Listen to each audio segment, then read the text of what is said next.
6 жовтня. Карпатський буковий ліс. На них поки не вийдеш і майже не спіткнешся об них, то їх і не видно. Дивіться. Дивіться, яка краса.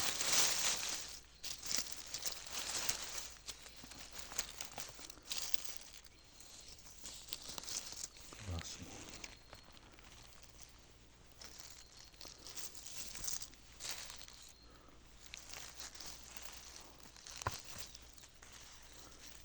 Дивіться.